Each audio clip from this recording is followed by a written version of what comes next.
नारद बाबा ने भगवान विष्णु से कहा कि सरकार अहाँ ये जीव के जेना सतबै छियै, जीव के मुक्ति गति काला न दे दै छियै, अपने जाके मुक्ति गति दे देथिन तब बड़ा अच्छा होती। जीव बार बार दुख में चक्कर काटे छै। कहलखिन हे नारद, ये लोग आना नहीं चाहता है।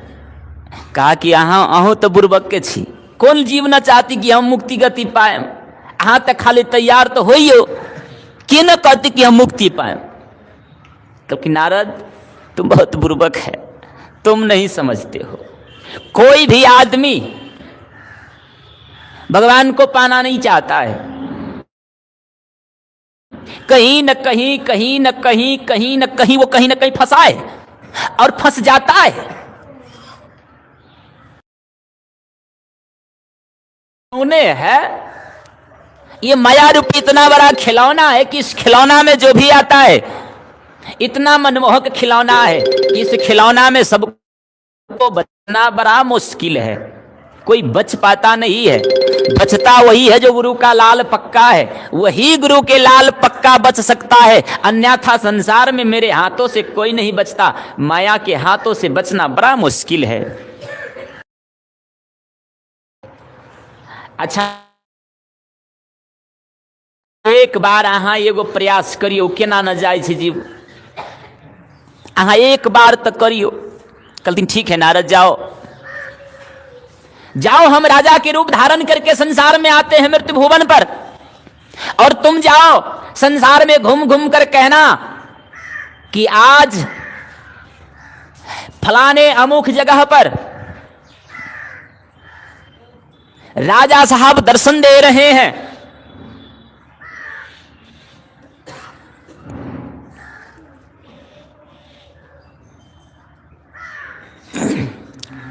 कहा कि तुम जाओ और हम आते हैं संसार में,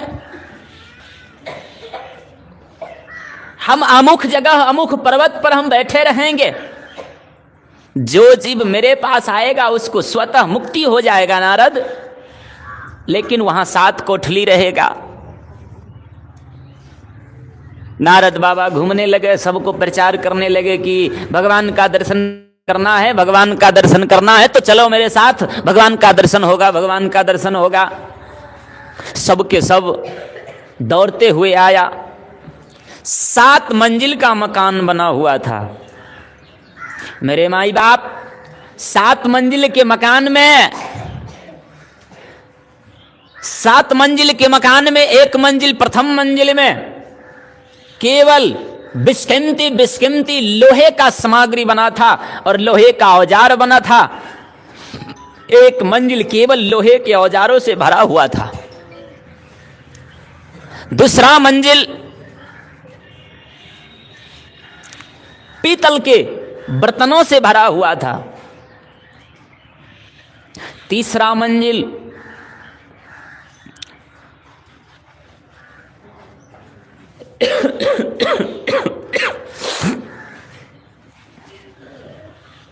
क्रम क्रम से 7 मंजिल पर सांसारिक वस्तु भरा पड़ा था। 8वां मंजिल पर परम पुरुष परमात्मा बैठे हैं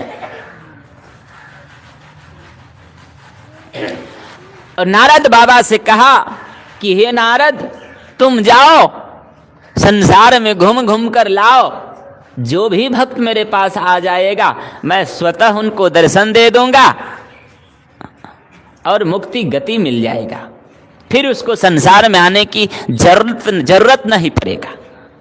कहा कि ठीक है प्रभु। 8वां मंजिल पर बैठे हैं। अब जो भी लोग तो बहुत गया, लोग कम नहीं गया, एकदम लोग के जमात लग गया। इतना लोग गया, इतना भीड़ लगा, इतना भीड़ लगा, लेकिन गया तो बहुत, प्रथम मंजिल से ही कुछ लोग लौट गए सामान लेकर। कहा कि कहाँ जाए बाबू, पर 7 मंजिल पर देखे, अरे नीचे के जो सामान ही लेके चला, अपनो काम तो होते, दर्शन तो होबे करते, बाद में कहियो होते दर्शन। चला गया। कुछ लोग बचा, दूसरा मंजिल पर गया, वहां से भी कुछ लोग कहा कि दूर रहते, ऊपर जाए से कौन फायदा, चलो घूमिए जाओ, यहां से सामान उठा हुआ भागो। तीसरा मंजिल पर गया, कुछ लोग वहां से भागा। चौथा मंजिल पर गया, कुछ लोग वहां से भागा सामान लेकर, हीरा जवाहरात का जितना ऊपर जाए उतना ऊपर बेशकीमती सामान रखा हुआ था। धीरे धीरे धीरे धीरे धीरे धीरे धीरे धीरे सब के सब जितने भी लोग गए, हीरा जवाहरात, पीतल चांदी, फूला, तमा लेकर भाग आया। एक महात्मा नौटी धारी था, बेचारा सोचा कि इतना ऊपर महल बना है तो किस लिए बना है, और ये बाबा घूम घूम कर प्रचार करता है तो क्यों करता है, शायद इस पे कुछ है, इसलिए हमको अंतिम मंजिल पर जाना है। अब वो साधु बाबा कहा कि हम ये पीतल चांदी लेकर क्या करेंगे, घर तो है नहीं रखने के लिए, भरपेट कोई दे देता है तो खा लेते हैं, फिर सो जाते बाह की तकिया रखकर। साधु बाबा चलते गया चलते गया चलते गया, 7वां मंजिल पर गया तो एकदम हीरा से चक चक चक चक कर रहा था। बाबा ने कहा कि ये तो हीरा है, हीरा लेकर हम करेंगे क्या, देख रहे हैं ऊपर एक और मंजिल है, चल कर देखते एक मंजिल क्या है। जैसे ही गया, भगवान चतुर्भुज रूप धारण किए, दर्शन प्रकट हो गए।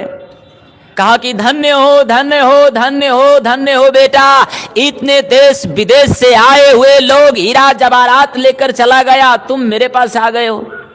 कहा कि प्रभु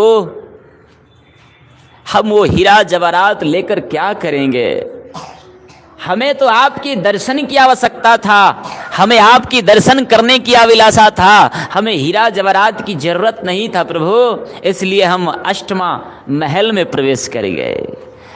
सदा फलदेव जी महाराज की एक भजन है, अष्ट चक्र सोधी सोधी गगन में समाइले, वह 8वां चक्र को शोध कर साधु बाबा 8वां महल पर प्रवेश कर गया। साधु बाबा को दर्शन देकर भगवान ने मुक्ति प्रदान कर दिए। मेरे माई बाप, यहां भी हम भी महात्माओं के पास तो जाते हैं, लेकिन 100 में 1-2% आदमी जो होगा वही कहेगा कि हमें मुक्ति चाहिए बाबा, नहीं तो कोई ऐसा व्यक्ति नहीं है जो कोई अभिलाषा लेकर नहीं जाता है। सबके मन में कुछ न कुछ अभिलाषा रहता है, भले कुछ भी हो लेकिन रहता है। लेकिन मुक्ति का अभिलाषा मात्र 1 से 2% आदमी को कहीं होता होगा, कहीं वो भी पूर्ण रूप से कहा नहीं जा सकता, कहीं हो सके। मेरे माई बाप, जिस वस्तु के लिए हम लड़ते हैं झगड़ते हैं, यह वस्तु हमारे साथ जाने वाला नहीं है, केवल स्वामी स्वामी कहने लायक बन जाएंगे, लेकिन कब तक हम स्वामी स्वामी कहकर मर गए, फिर बेटा स्वामी बनेगा, बेटा भी मरेगा, फिर पोता बनेगा, लेकिन फिर किया क्या, आपके नाम चर्चा एक पुश्तानी तो मुश्किल से किसी को नाम लिया जाता है कि फलाने आदमी बड़ा नेक था, हो बड़ा अच्छा नेक था। 1 से 2 पुश्तानी कहीं हो सके चलता है, 1-2 पुश्तानी तो किसी का चलता भी नहीं है, महात्मा लोगों का चल ही जाता है। लेकिन अक्सर लोगों का 6 महीना 13 दिन तक ज्यादा चर्चा होता है, उसके बाद तो चर्चा भी खत्म हो जाता है। हे मेरे माई बाप, महापुरुष ने कहा है कि ये कैसा धन कमाया है जो तुम्हारा नाम आता पता भी मिट जाता है। ऐसा संपत्ति पाओ, ऐसा धन कमाओ जो तुम्हारा सदियों के लिए बना रहे, सदियों के लिए रखा रहे। ऐसा नहीं कि अब यहाँ का काम ही छोड़ दे। महापुरुष ने कहा है ऐसा नहीं कि अब संसार की काम छोड़ दो। ये महापुरुष ने कहा कि सब कुछ करो लेकिन अपना भी काम करो, कि मेरा जो निज कल्याण का काम है वह भी काम होना चाहिए।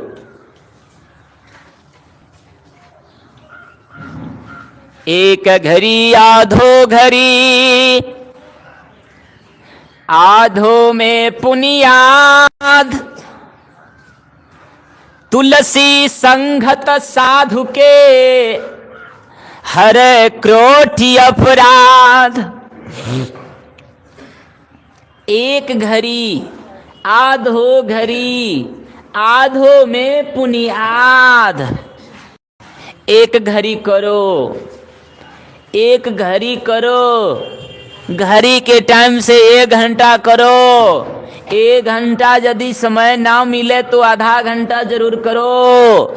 यदि आधा घंटा भी समय ना मिले तो 15 मिनट भी जरूर करो, क्योंकि ये मेरा निजी संपत्ति है, इस पर किसी का अधिकार नहीं है। ये हमारा अपना निजी संपत्ति है। साधु का सेवा, साधु का दर्शन, साधु के वचनों पर ध्यान करना, साधु के रूप का ध्यान करना, स्वाध्याय, ये मेरा अपना निजी संपत्ति है। इसमें ना किसी का हक चलेगा, ना किसी का दबा चलेगा, ना किसी का बल प्रवेश करेगा। ये इसमें तो केवल ही मेरा हक है। ये ऐसा संपत्ति है, ना चोर चुरावे, ना डकैत ले जावे, ना भाई बांटे, ना माई चुरावे, ना बेटी बांटे, केहू कुछ मांगत नहीं है। ये ऐसा संपत्ति है, ये संपत्ति केवल हमारा रखा रहता है। इसीलिए महापुरुष लोग इतना हल्ला करते हैं, चिल्ला चिल्ला कर कहते हैं कि तू परमात्मा रूपी संपत्ति को अरज लो। ये संपत्ति तो तुम अरज ही रहे हो, ये भी अर्जो। ऐसा नहीं कि ये फेंक दो, छोड़ दो, कमाओ नहीं, निगुरा बनो, निहत्था बन जाओ, कोढ़िया बन जाओ, ऐसा भी नहीं। महापुरुष ने कहा है कि कमाओ, भुजा से कमाओ, बल से कमाओ, बेईमानी किसी का नहीं करो, किसी का चुराओ नहीं, किसी का छीनो नहीं, किसी का लूटो नहीं। अपना मेहनत का कमाई करो। मेहनत की कमाई नहीं करोगे तो खून खराब हो जाएगा। महर्षि मई बाबा ने कहा है कि जो अपने मेहनत से नहीं कमाता है, दूसरे के कमाया हुआ खाता है, उसका खून खराब हो जाता है। इसलिए खून खराब ना करो, खून को स्वच्छ निर्मल बनाओ, क्योंकि यही खून में चलने वाली कीड़ा हमें परमात्मा से मिलाता है। एक एक कीड़ा हमारे शरीर में, पूरे शरीर में कीड़ा दौड़ रहा है। ये कीड़ा इंद्रियां रूपी कीड़ा है, ये परमात्मा से मिलाने के लिए हमारे शरीर में विद्यमान है। ये कीड़ा जिस दिन मर जाएगा मेरे माई बाप, तो हम एक मुर्दा के भांति हो जाएंगे, हमें सूखी लकड़ी के भांति हम हो जाएंगे। इसलिए जब तक इसमें खून है, जब तक इसमें खून दौड़ रहा है, तब तक आप परमात्मा से मिल पाओगे, नहीं तो परमात्मा से मिलना बड़ी कठिनाई है। बोलिए सद्गुरुदेव की। इसलिए